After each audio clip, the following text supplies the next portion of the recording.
Final update. At a holiday dinner, my brother's kids left. Once she's gone, we're getting a mansion, my brother smirked. She's too dumb to change the will now. I played along, smiling sweetly. After my final will was read, their smiles dropped, and my favorite charity became very rich. Part 2. Mike and Susan were talking about how they planned to make me change the will by force if necessary. I had them dead to rights, and now I had legal proof that they were attempting inheritance fraud. Their threats meant nothing, their world was about to shatter. Mike snapped first. This is it, he bellowed. Tyler and Anna were already panicking, flipping through the documents as if they could make them disappear. You played us, Susan whispered, realizing too late. I smiled. I always win, I said, and I wasn't done yet. Mike, Susan, Tyler, and Anna sat in my living room, their faces drained of color. They had just signed a document that, unbeknownst to them, legally disqualified them from contesting my will.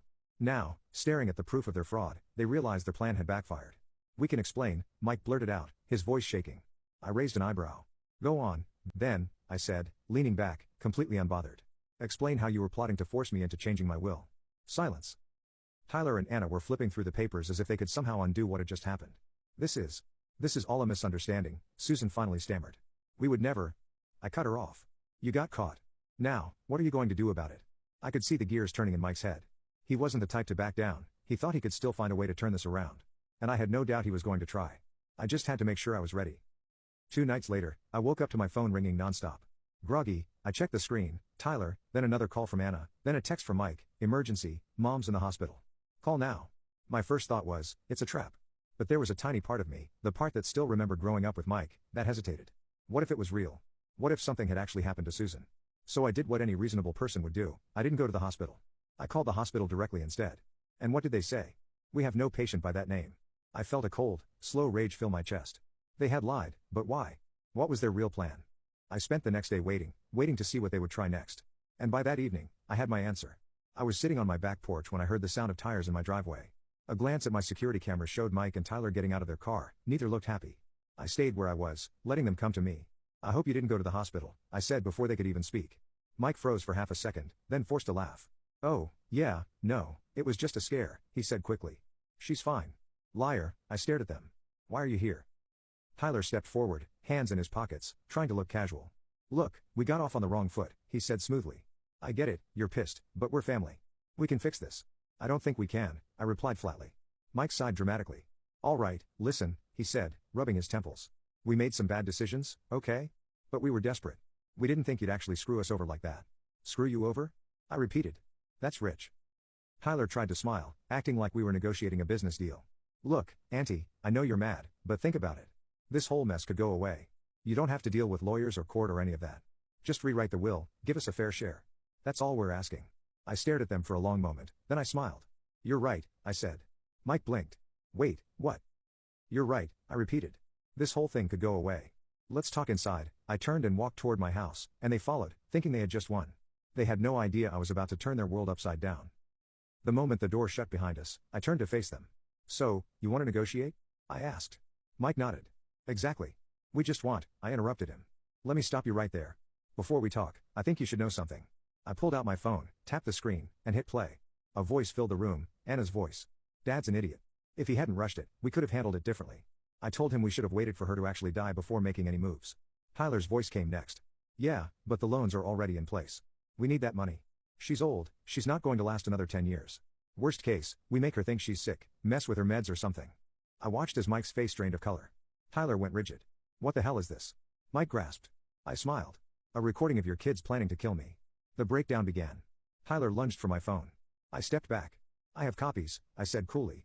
Several, so don't bother. Mike turned on his son. You idiot, he bellowed. Dad, you were going to mess with her meds, are you insane? Tyler shot back. They started screaming at each other. Mike was furious, Tyler was panicking. And I was enjoying the show because the truth had finally hit Mike, his own kids had planned to cut him out too. One final play, and then I would destroy them. I let them scream at each other for a full 5 minutes, then I made my final move. Here's what's going to happen, I said, my voice calm and cold. They both turned to me, breathing hard. I'm giving you one chance, one way out. They waited. You cut all ties forever. You leave me alone. You leave my estate alone.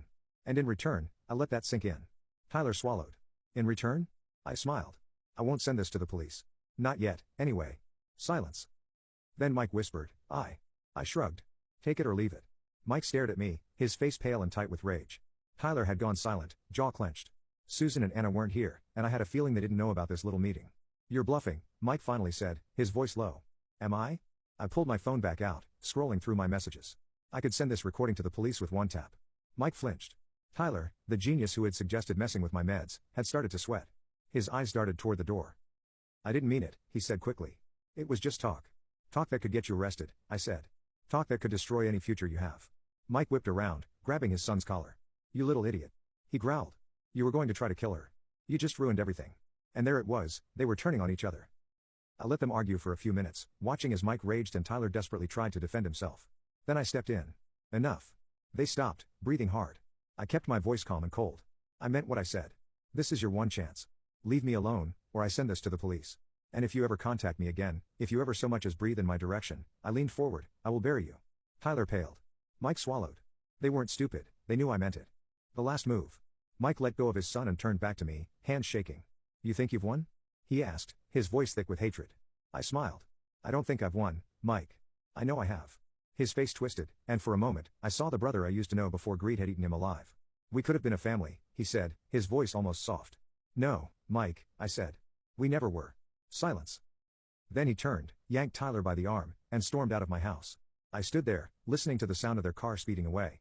And just like that, they were gone. The fallout. The next few weeks were quiet, too quiet. I half expected them to try something again, but they didn't. Then I got a call from Susan. I debated ignoring it, but finally picked up.